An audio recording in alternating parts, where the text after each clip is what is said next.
Hello students, this is third video of Digital Documentation Advanced. In this video, we will discuss about how to insert row and column in a table, how to delete them, how to split and merge table, how to manage the table of contents, and in last, we will discuss about the mail merge. So let's start. First is entering text into a table. So if you want to enter the text into a table, just you have to click in a particular cell, then start typing in a cell. If you want to move from one cell to another cell, then you can use the tab key from your keyboard, or you can use the mouse to move to one cell to the another cell. Next is selecting a row. If you want to select a particular row or any other row to perform any specific operation in a row, then first click anywhere in the row, then go to the tables menu, click on the select option, then click on row. Next is adding images to a table. It is as simple as inserting our image in a normal document. So first click on the particular cell in which you want to insert an image, then click on the clip art. It will show you a clip art dialog box. Select the desired image from there. After selecting the image, click on the insert clip button to insert the image into the particular cell.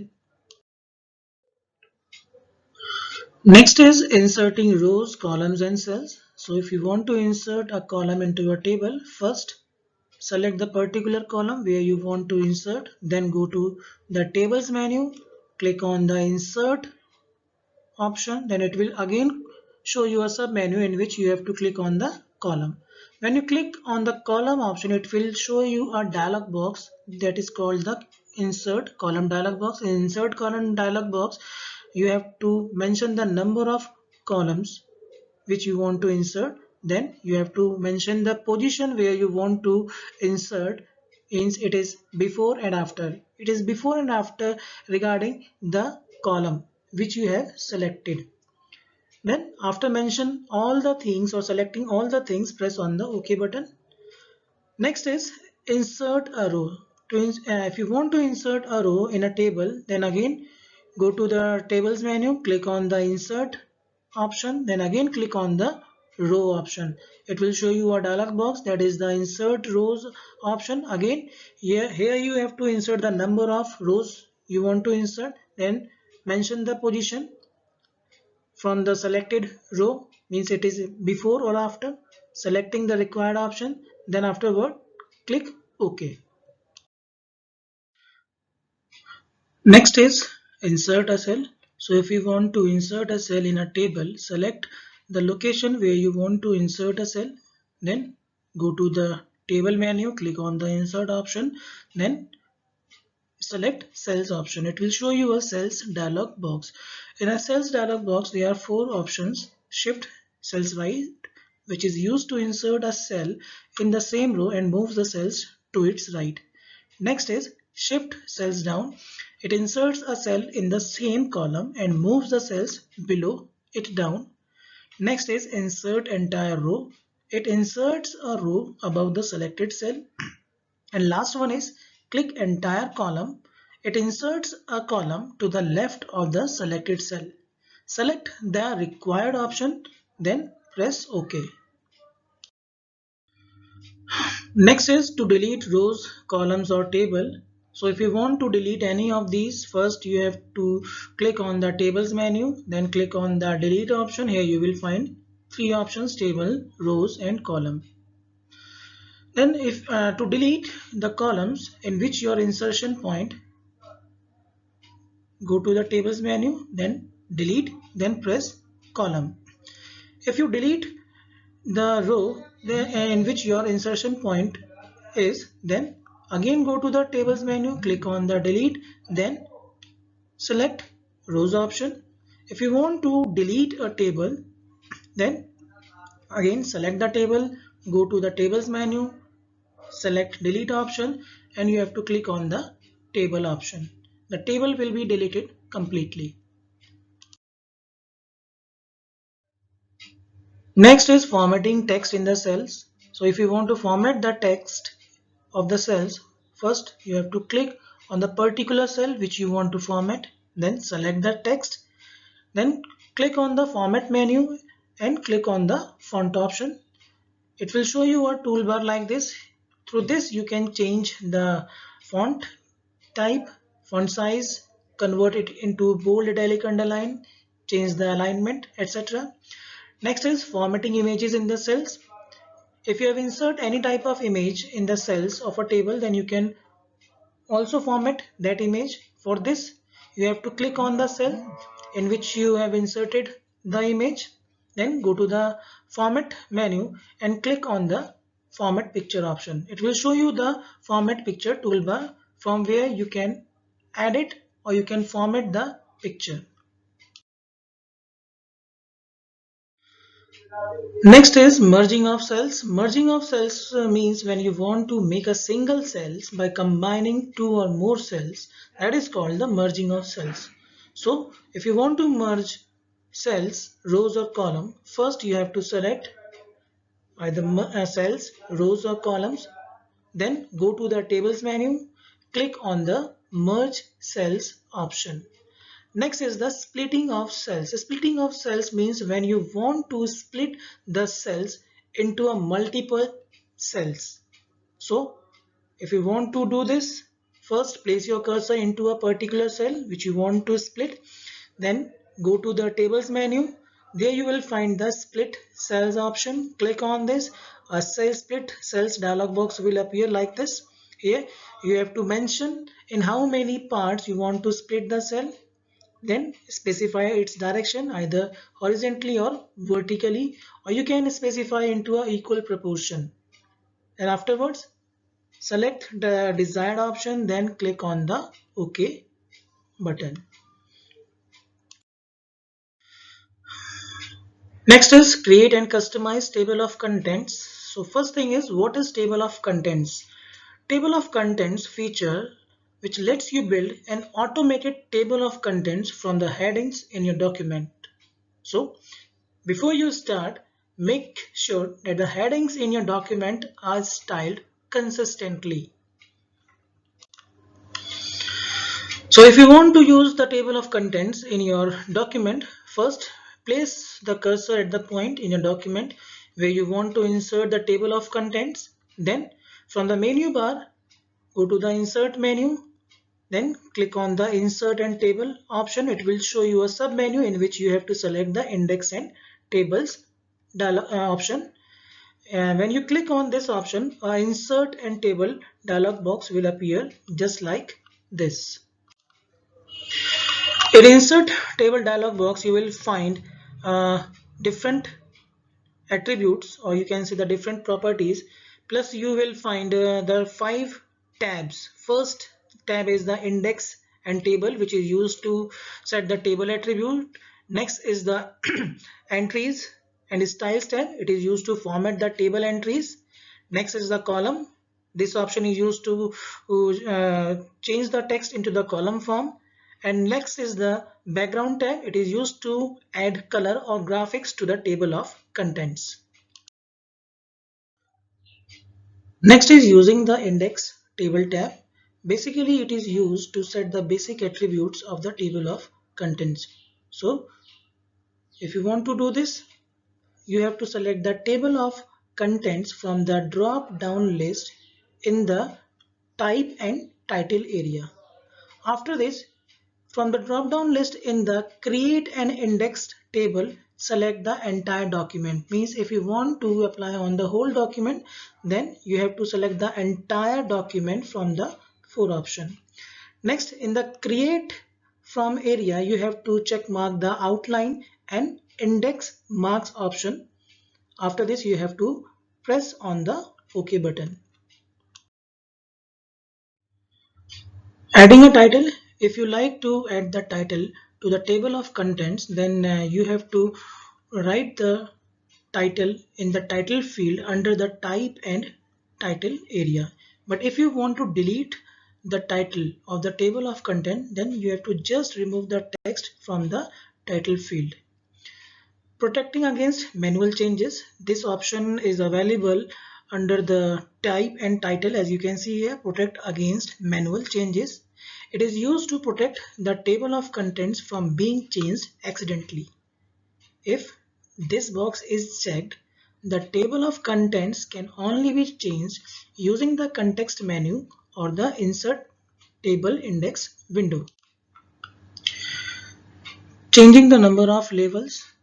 As you can see here, it is available under the create index table area as evaluate up to label option.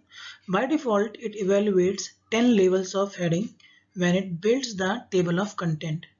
So if you want to change the number of labels evaluated, enter the desired number in the evaluated up to the spin box. Means this is called the spin box, through which you can increase or decrease the label heading, but not more than 10.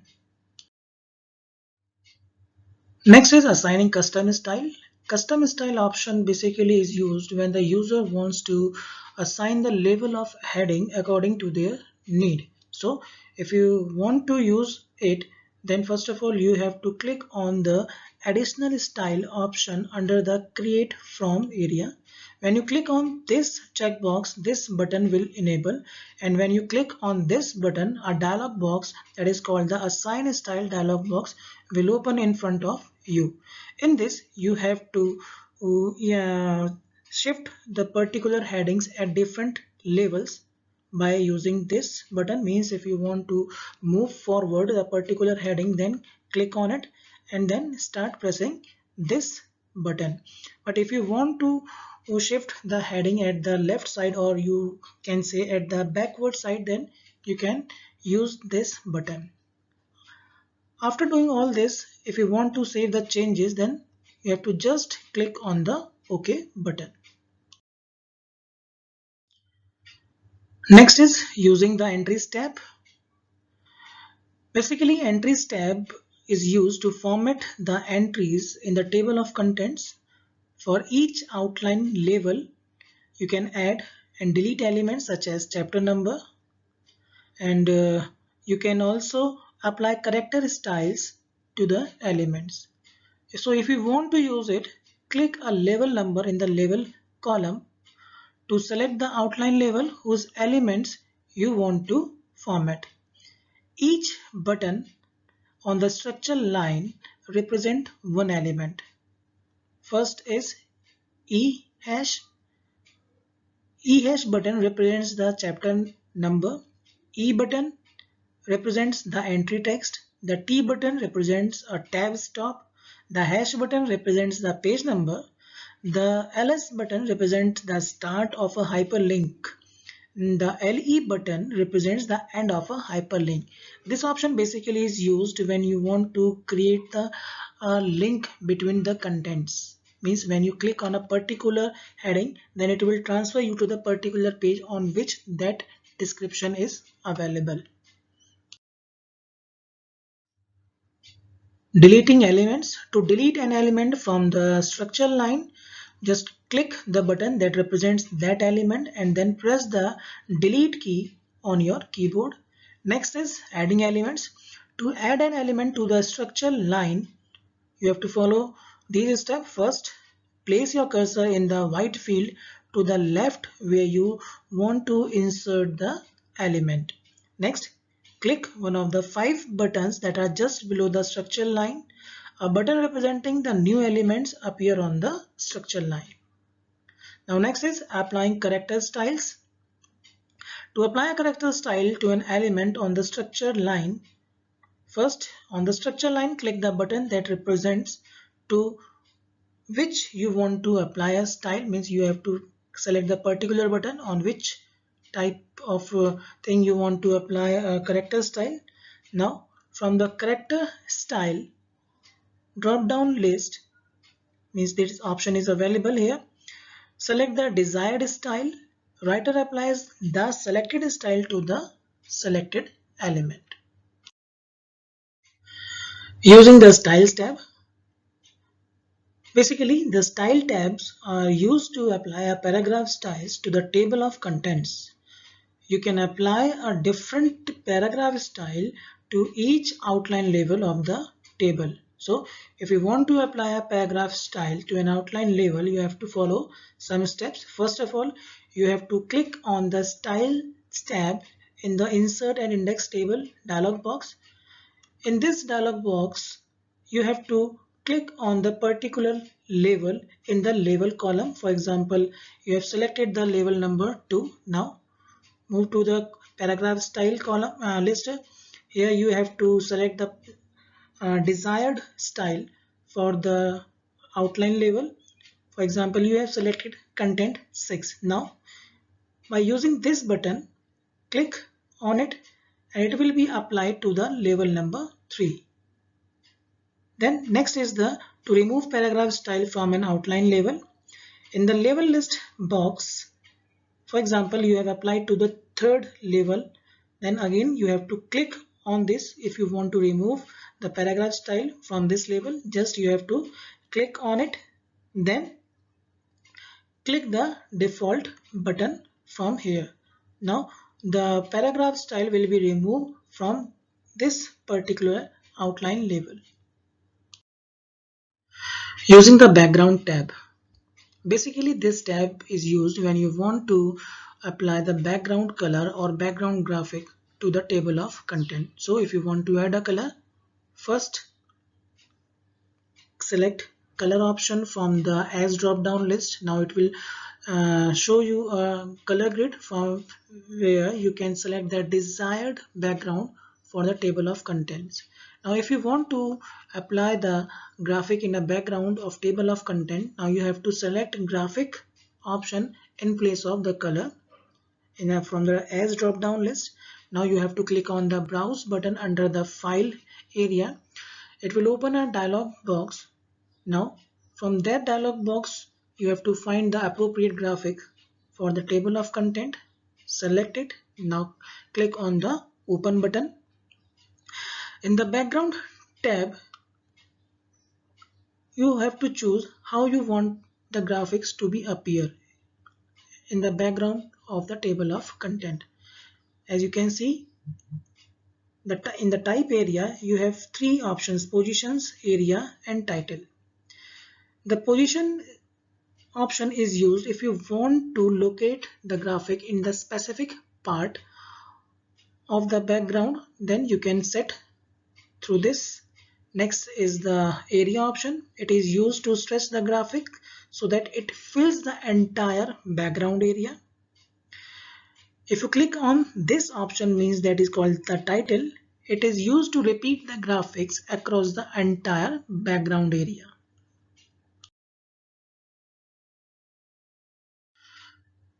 Next is implementing mail merge, which is the most important feature of any word processor.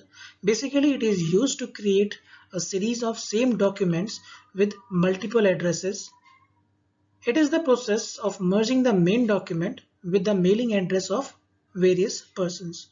For example, if your principal or your class teacher wants to send a letter or notice to your parents regarding any meeting or function, obviously the matter of the letter will be the same, but the address will be different, or the phone number or the parent's name will be different for the different parents. In mail merge, there is the important thing, that is the data source.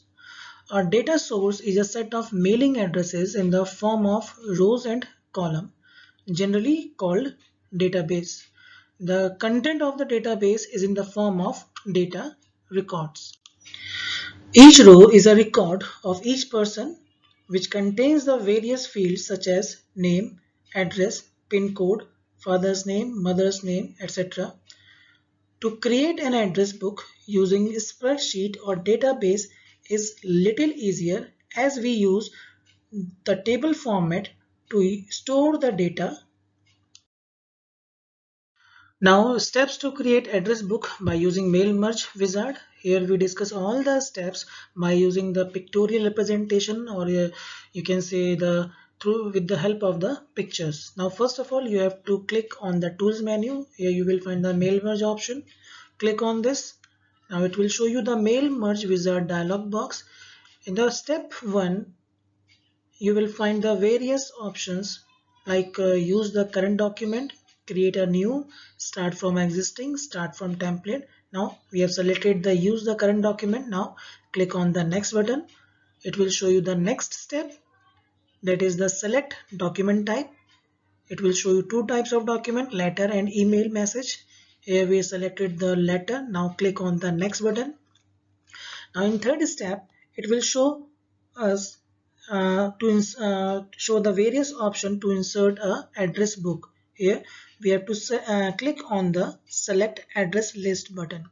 After that, it will display the dialog box that is called the select address list. Here we have various buttons like add, create, filter, change, cancel, OK.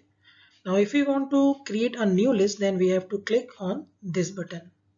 After that, when we click on this button, a new dialog box is displayed, that is the new address list. Again, here you will find the various buttons: new, delete, find, customize, new.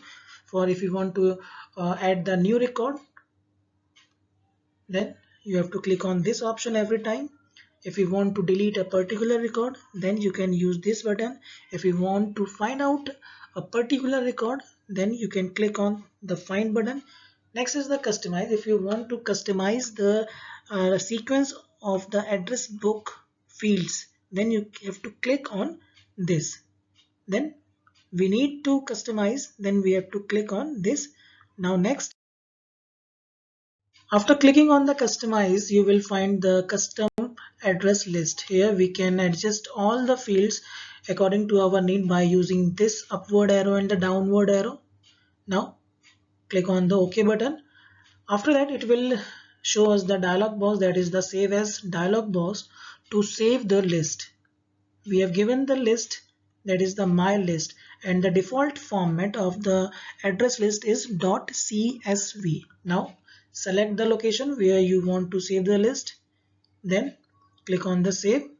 Now again it will switch to the select address list dialog box. Here we have to click on the add. Then when we click on the add, it will show us the list which was created by us. Now we have created the my list. Select this list, then press OK. After that, it will show us the preview of the fields which we have taken in the address book. Now move to the next, click on the next button. In the fourth step, here it will provide us the facility to give the salutation to the persons. For example, if a female candidate, then you can use Mrs., or if a male candidate, then you can Mr. Then afterwards, click on the next button. In the last step, you will find the adjust layout, means where you want to adjust the particular fields like a name, address, mobile number, the fields which you have added through the address list, where you want to place it. You can place at the particular location, then afterward click on the finish button.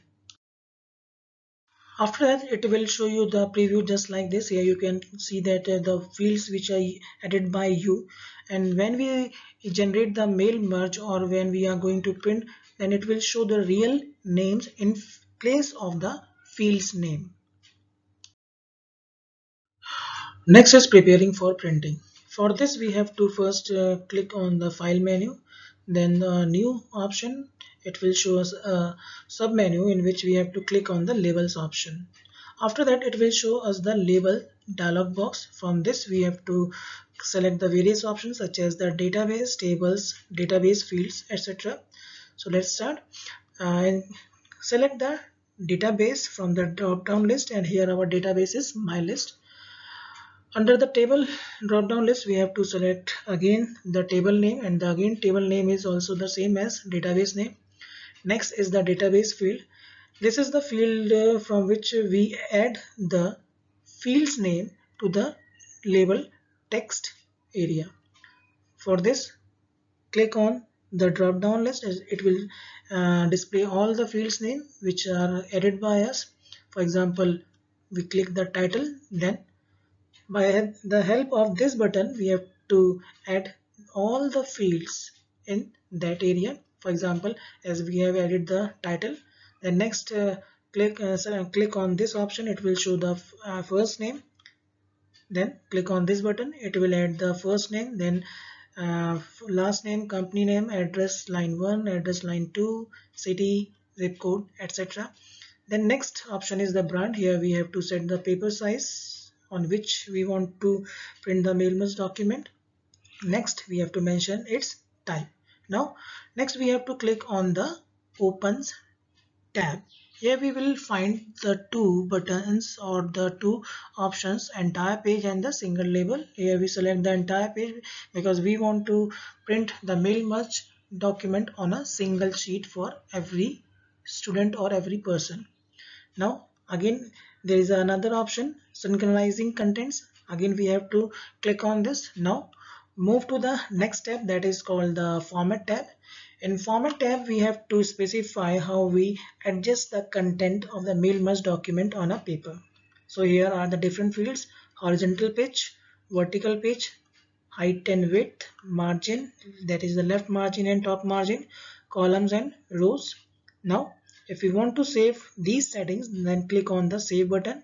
It will show the save label format in which you will find the brand name. Select the brand name from the drop down list. It may be anything or which you prefer. Then type the name or type the format name which you want to add here. For example, if you want to add the letter for function letter for anything else, then mention here, then press OK.